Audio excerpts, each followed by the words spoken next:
I was too scared to sleep. Early afternoon, I got home from class and decided for a nutmeg trip. I had done it a few times before with success, so I figured I'd do it again.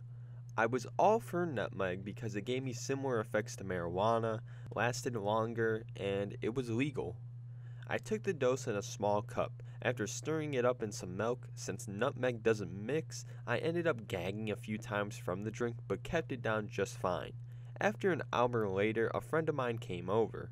I told him I'd taken some nutmeg, and he, being cautious about drugs, told me that what I had done was stupid, which I think aided in putting me in my final mental state for the evening/night.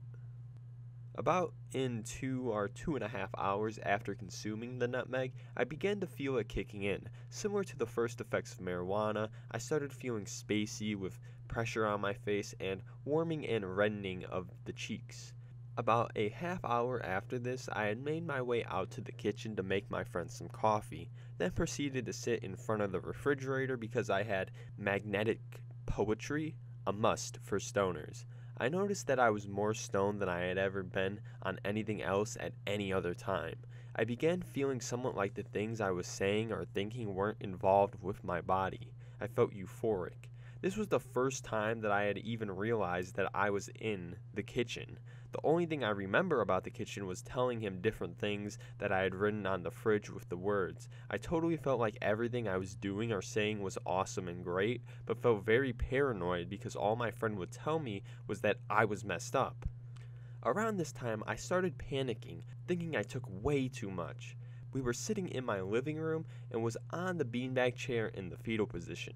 I looked awful. My eyes were bloodshot and glossy, my face was red and felt swollen. I felt fine physically. I didn't feel pain unless the nutmeg was numbing it. I also felt like I didn't want to move. I sat there with my head resting on my knees for quite some time. I was shaking a lot. I'd have sudden, strong twitches of my hands, arms, legs, and neck. Emotionally and mentally, I felt sicker than I ever had in my life. I didn't as much feel like I was going to die, but I was almost certain that if I fall asleep, I wouldn't wake up and I'd die that night. After sitting on my beanbag for about an hour, I thought my friend was frustrated with my actions. Whether or not he was, I'm not sure. At this time, I proceeded to my bedroom, stumbling down the hallway, and laid on my bed in the dark room for a while, trying to cry or scream, but feeling like I couldn't. I just ended up yelling in a monotone voice. All I felt was that I was dying. That night would be my last night, and that I didn't want to die that way, even though I had felt absolutely no physical pain besides a slight headache.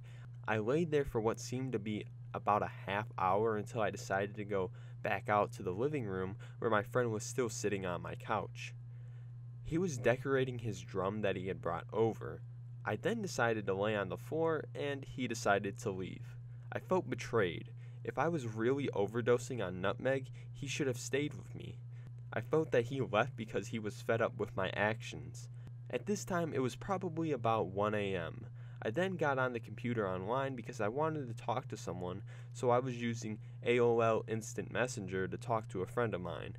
She had recorded me typing, "If I die, my existence will only grow." I decided at some point in the conversation that I was too restless to type and that I need someone to talk to. At this time, it was about 2 a.m. I called another friend of mine and told him what was up. All I remember saying a lot was, "I took nutmeg and I don't know."